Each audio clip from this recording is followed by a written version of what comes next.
Selanjutnya kita ngaji kitab Tafsir Al-Jailani. Sudah pada tahap pembahasan akhir surat Yunus, ya, yaitu ayat 107, 108, 109. Ini sudah ayat terakhir. Artinya surat Yunus ya sudah selesai malam ini. A'udzu billahi minasyaitonir rajim. Bismillahirrahmanirrahim. Qul ya ayyuhan nas qad ja'akumul haqqu mir rabbikum faman ihtada fa innama yahtadi li nafsihi wa man dhalla fa innama yadhillu 'alaiha wa ma ana 'alaikum biwakil. Wattabi' ma yuha ilaika wasbir hatta yahkumallah wa huwa khairul hakimin. Kul, katakanlah wahai Muhammad, ya man bu'isa likaffatil baroya, wahai manusia yang diutus untuk seluruh manusia, wa arsil alaihim bitauhid, dan diutus kepada mereka yaitu dengan membawa ajaran tauhid, alladzi khutima bihi amrus tasyri' wal irsal wal inzal, yang telah menjadi pemungkas dari perintah tasyri' wal irsal, yaitu turunnya syariat, ya, wal irsal yaitu risalah kenabian, wal inzal dan turunnya ayat demi ayat, balligh ilaihim ma ji'ta bi min rabbika munadiyan ilaihim liyaqbalu biqabulihi. Ya ayuhan nas, ini wahai manusia, ya. Jadi ketika ayat Al-Quran menggunakan khitab ya ayuhan nas, wahai manusia, berarti objeknya itu umum, seluruh manusia. Kalau ya ayyuhalladzina amanu, berarti khitabnya, objeknya yaitu khusus untuk orang-orang yang beriman. Lah, ini biasanya ketika ya ayyuhan nas pasti sifatnya umum. Karena siapapun manusia, baik beragama Islam atau tidak, selama dia manusia, ya akan termasuk khitab dalam ayat ini. Ya ayyuhan nas, wahai manusia. Ya, jadi manusia ini sifatnya umum dari zaman Nabi Muhammad, ya, sampai sekarang dan sampai akhir zaman nanti. Itu semua masuk khitab ya ayyuhan nas. Qad ja'akum, sungguh telah datang kepadamu al-haqqu, apa kebenaran. Jadi telah datang kepada kalian itu yaitu al-haq, kebenaran. Kebenaran yang dibawa oleh Nabi besar Muhammad SAW, yaitu membawa agama Islam yang memiliki kitab suci yang namanya Al-Quran. Ini adalah al-haq, kebenaran. Mir rabbikum, dari Tuhan. Proses turunnya Al-Quran ini melalui sebuah proses yang luar biasa. Nabi sebelum mendapatkan wahyu terlebih dahulu membersihkan lahir batinnya, yaitu dengan cara kholwat, ya, di Gua Hira sejak setelah menikah sampai usia 40 tahun. Berarti kurang lebih 15 tahun. Ini untuk apa? Untuk suluk, untuk kholwat, mengosongkan hati dan pikiran, untuk tazkiyatun nufus, menyucikan jiwa. Ya. Baru setelah usia 40, ya, turunlah wahyu yang pertama yang dibawa oleh malaikat Jibril.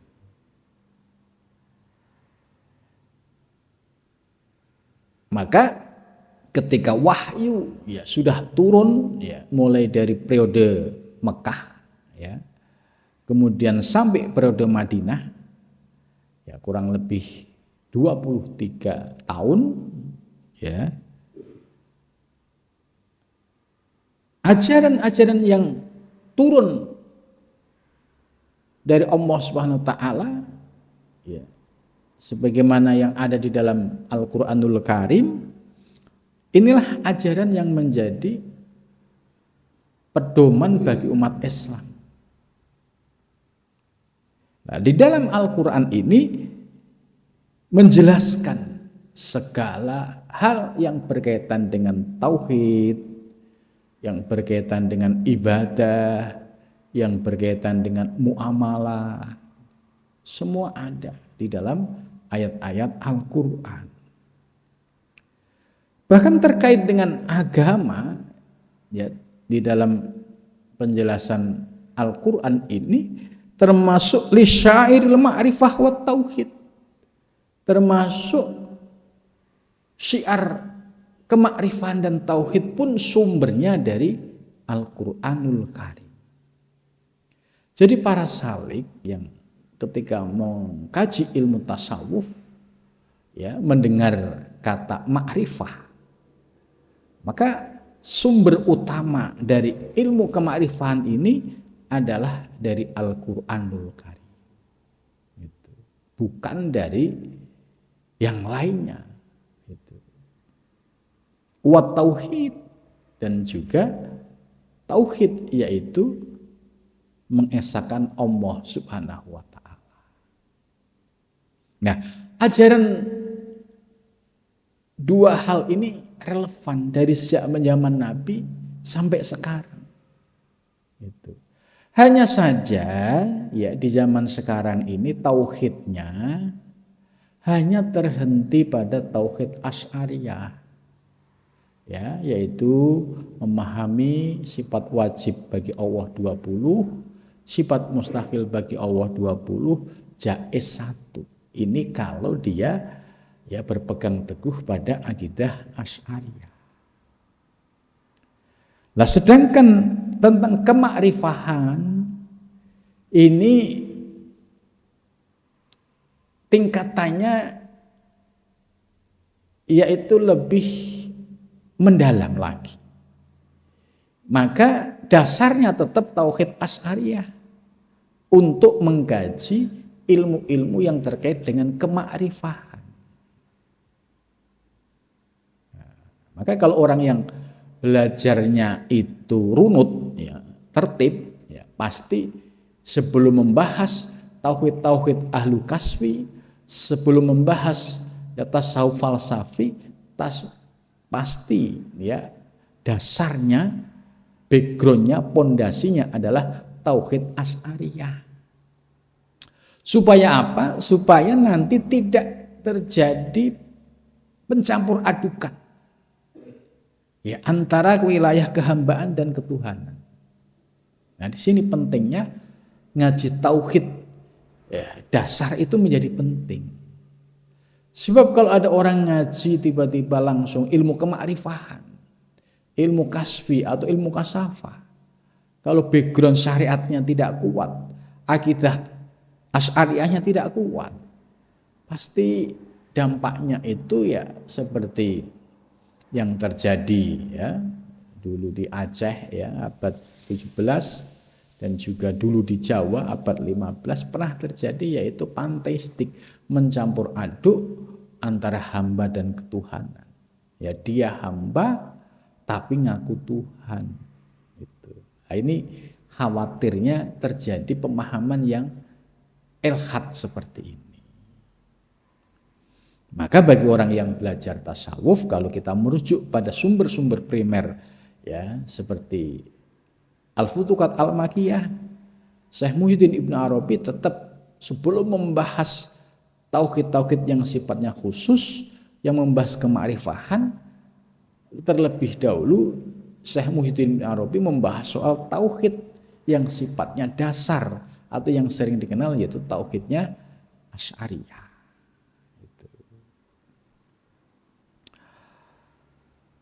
Faman ihtada, barang siapa yang mendapatkan hidayah, ya, bil islami dengan Islam, ila tauhidi kepada tauhid. Jadi bersyukur kita ini yang hidup 14 abad sesudah Nabi Muhammad SAW wafat, kita termasuk orang yang diberikan anugerah keimanan, anugerah Islam, ya, sehingga kita bisa bertauhid, mengesahkan Allah Subhanahu wa taala.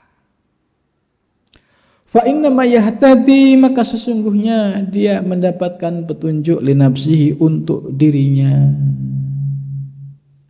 Jadi faman ihtada fa inna ma yahtadi li nafsihi, barang siapa yang mendapatkan petunjuk, ya, maka sesungguhnya, ya, dia mendapatkan petunjuk untuk dirinya.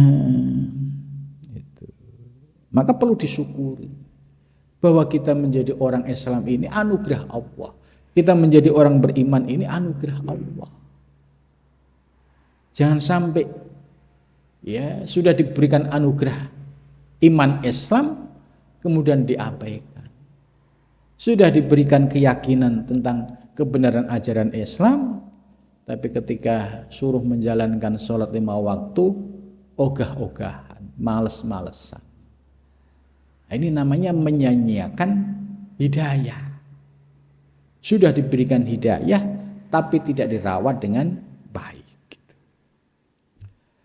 Wa man dhalla, dan barang siapa dhalla, menyesatkan siapa Allah, walam yahtadi binur Islam, orang tersebut tidak mendapatkan petunjuk dengan cahaya Islam, fa innama yadillu alaiha, maka sesungguhnya dia tersesat alaihi, atasnya. Jadi waman, dan barang siapa dolla, yang tersesat, siapa man, wa innama yadillu, dan sesungguhnya dia sesat alaihi, atasnya. Itu akhirnya orang yang disesatkan oleh Allah, ya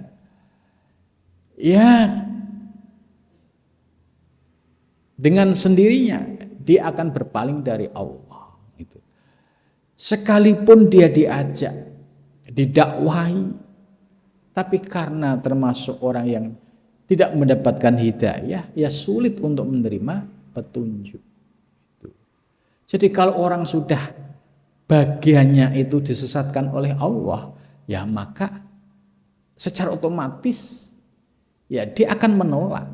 Ya, ketika diajak ngaji, ya berat. Ya, diajak sholat, ya berat. Ya, diajak beriman juga berat, nggak tertarik. Kenapa? Ya karena Allah sedang memposisikan, yaitu sebagai mamdullah, fa innama yadillu alaiha, maka sesungguhnya ya dia, dirinya ini ya sedang tersesat, yaitu tidak mendapatkan hidayah dari Allah Subhanahu wa ta'ala.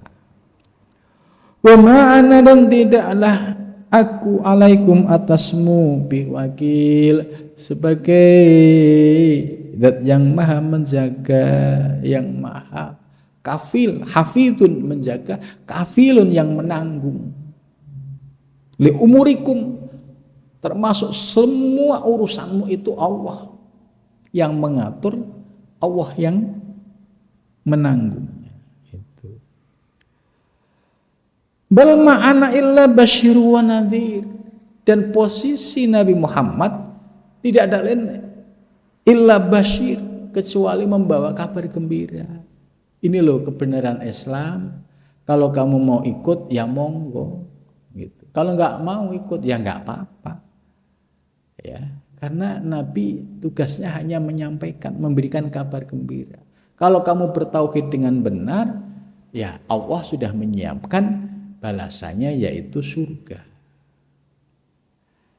Tapi ketika orang tersebut tidak mendapatkan pintu hidayah, ya sulit untuk bisa menerima. Wa nadhir, dan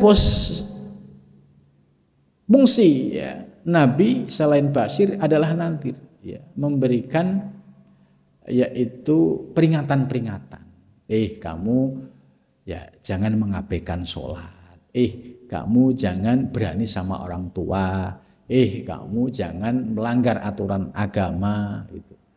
Ini Nabi Muhammad itu hanya menyampaikan basir dan nadhir.